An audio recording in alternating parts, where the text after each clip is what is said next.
simplement revenir à tout ce qu'on fait dans la pédagogie, c'est cette idée de faire une expérience avec les enfants. C'est une pédagogie expérientielle. Donc, quelle plus belle chose que de faire une expérience de jardinage.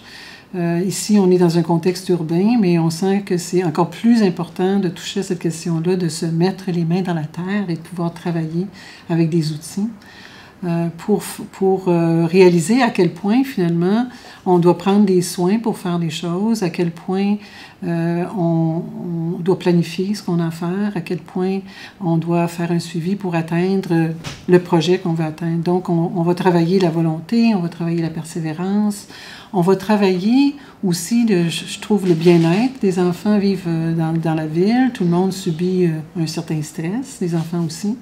Donc, de se retrouver dans le jardin, c'est vraiment un moment unique de juste pouvoir se donner un petit peu à la nature. Évidemment, dans une classe, ça bouge, les enfants se parlent, c'est un travail d'équipe, mais ça reste que ce contact-là, c'est très différent que d'être dans la classe ou de se promener dans la ville ou faire d'autres activités. On se lie finalement au rythme de la nature, un rythme qui est très différent de celui de notre vie. Et en vivant dans ce rythme-là, on en sent tout de suite les bienfaits. Donc, à l'école, on arrive à placer les choses comme on peut embellir l'école, par exemple. Qu'est-ce que ça veut dire pour les enfants de pouvoir arriver à l'école et d'avoir des fleurs devant l'école et de voir de la texture, des couleurs, de voir la joie que ça peut apporter, de pouvoir prendre des couleurs. J'ai un petit-fils qui, à chaque fois qu'il voit une fleur, il doit la prendre dans ses mains, puis on voit ses yeux briller. Donc, on sait que tout ça agit fortement chez les enfants. Alors, si on a une chance comme élève de participer à un projet qui va embellir notre école, je pense que pour eux, ça fait plein de sens.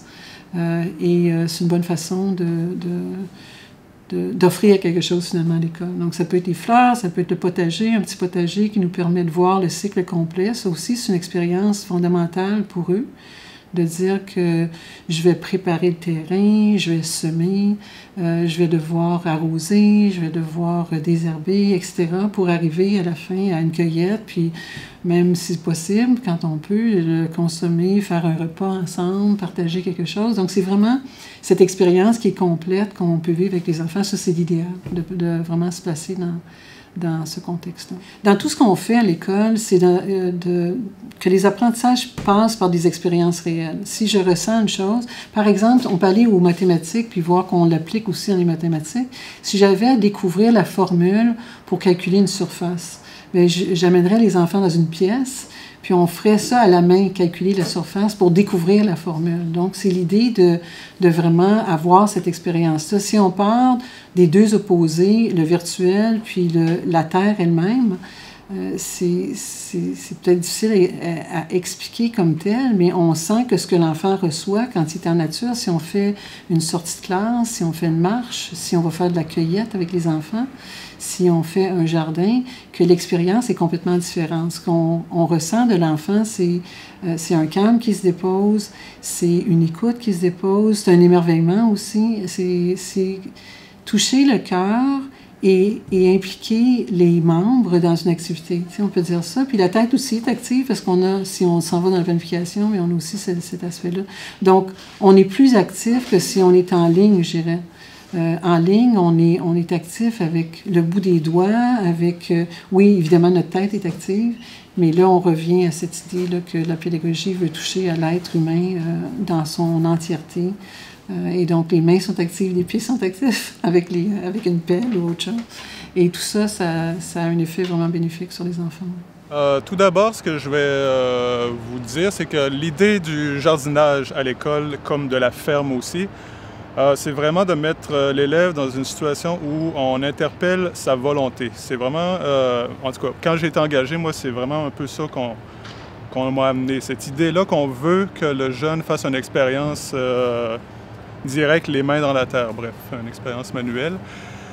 Ceci dit, évidemment, on est dans un contexte aussi pédagogique. Fait qu'il y a tout l'aspect, comment je pourrais dire, la façon que moi j'amène mon cours. Évidemment, je vais interpeller aussi la pensée de l'étudiant autant que le sentiment, puis autant que sa volonté.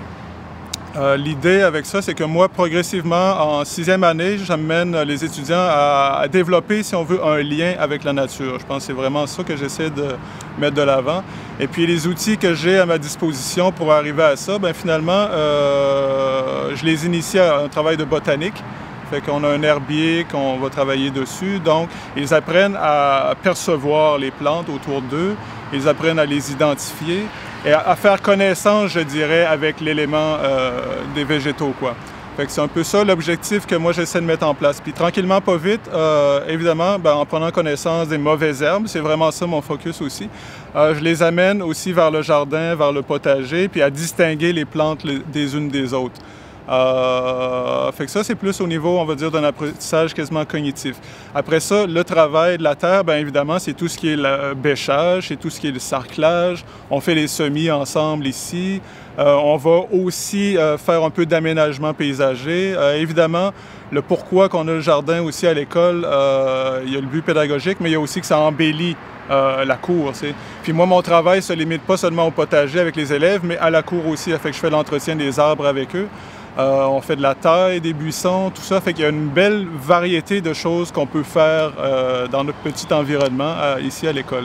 Well, what we do in the school, always for everything we want to do, is to give a real experience to the children. So being in nature is one of the wonderful things that we can offer in many different parts of the day. It can be early morning to go for a walk. It can be a class on botany or many other things, or an outing with the children, or going to pick apples, for example, etc.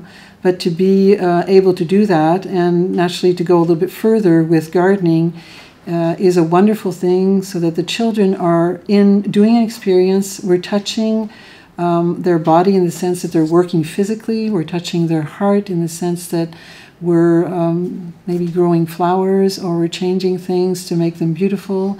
It's always a real, very enthusiastic when we plant or grow tomatoes, and we can come to the fruit and we can pick the fruit. You know, there's a real joy there to see that we've managed to get there and then taste what's coming. So being able to experience in the whole body, with our feet, with our hands, with our heart, and with our head, is really a global experience for the children in gardening. I think it comes down to the idea that if you're on a screen, you can be playing or you can be doing some work, but you're mainly using your head, and it's still a bit passive. You're receiving something, but you don't have the same will activity. You're not really creating in the same way. And you're certainly not using your body, you're using the tips of your fingers. So, you know, there's a very important, we feel it's very important to develop skills with your hands, with your feet, to be able to do this work physically is something that brings in also a challenge, to be active and to be able to bring something to a conclusion. So you have an objective. You start, it's not always easy. You have your teacher that's going to encourage you. You might have some of the children, they're more connected to the gardening, some less. But everyone is involved in this process. And it brings, I think it builds something that's very, very important in the child, in his own connection to the world. The concept of gardening at the school as well as at the farm is really to be putting the child in a situation where he is solicited, so where his will is solicited and he's challenged, and for the child to have direct contact with the earth with his hands, so a manual experience. So on top of the pedagogical aspect of soliciting the child's mind, this also solicits the child's emotions. The idea is to progressively bring the child to have a link with nature. So the tools this is done with is the botanical space that exists here at the school, the bushes and the plants and the garden. And the child basically learns to appreciate the plants around them and to identify them and gain a solid learning of the plant world. Slowly the child learns in recognizing the weeds as well, the aspects of a garden, and learns to recognize and distinguish its components. So this basically addresses the cognitive side of gardening.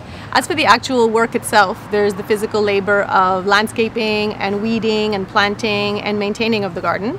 And so on top of the pedagogical aspect of maintaining the garden, there's also actually the beauty that it adds to the schoolyard. And so with the maintaining of the trees and the bushes and shrubs as well as the garden, there's actually a very large variety of activities that you can do in an urban environment at the school like this.